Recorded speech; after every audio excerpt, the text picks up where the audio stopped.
Bonjour à tous. Elle a tellement de choses à nous raconter depuis sa garde à vue de lundi dernier.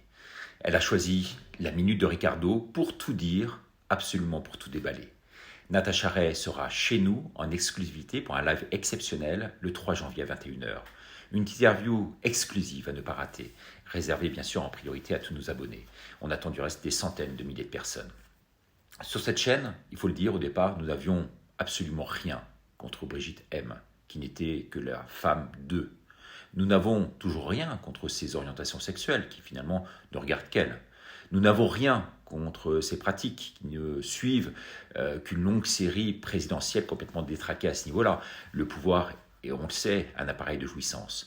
Depuis Félix Faure et ce fameux président qui voulut vivre César et est mort pompé, chacun est vraiment libre de faire ce qu'il veut de son cul, les présidents en premier.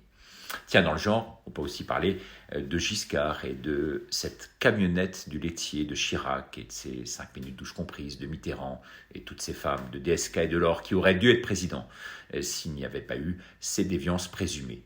Sans oublier Clémenceau, le tombeur des ministères. Quant aux autres, eh bien, je préfère vraiment les épargner. Mais aujourd'hui qu'on s'en prenne si furieusement à cette consoeur, enquêtrice hors pair, m'oblige vraiment à réagir. Cette jeune femme ne fait que poser finalement de légitimes questions et elle nous offre à travers son investigation 3 ans maintenant bien des réponses. Qui est Jean-Michel? Où est Jean-Michel? Je ne sais pas vous, personnellement, ce que vous en pensez. Mais au-delà de cette question centrale dans le dossier, ce qui me fait réagir vivement aujourd'hui et monter au créneau, ce sont finalement 3 réflexions. 1, que cette jeune femme ait été en garde à vue, cela à 2 reprises, dont lundi de la semaine dernière, pour la dernière fois, 6h30 d'interrogatoire. Heureusement, elle a été bien traitée. Natacha a toutes les preuves, elle a établi tous les liens familiaux et remonté finalement, je dirais, le fil familial comme une vraie pelote. Son live de 5 heures où elle détaille tout, censuré bien sûr de toutes parts, est en cela vraiment un modèle du genre. Aujourd'hui, elle est très bien défendue par un ténor du barreau. Et cette journaliste, croyez-moi, n'est pas un guignol, c'est une enquêtrice avérée. Il n'y a dans ses propos aucune accusation, ni diffamation, sinon de simples questions auxquelles les Français sont en droit d'attendre des réponses. 2, eh bien, poser des questions, dire la vérité lui a donc valu un état d'arrestation.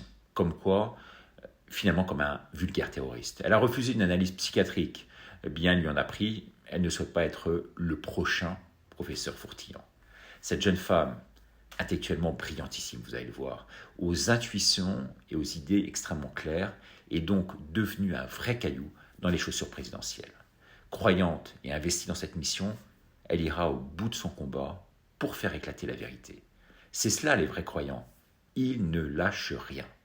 Et puis 3e réflexion, il s'agit là en fait d'un vrai scandale d'État couvert et étouffé par tout le système, à tous les niveaux, politiques, judiciaires, avec en toile de fond des révélations, vous allez le voir, fracassantes sur l'affaire du pasteur Doucet.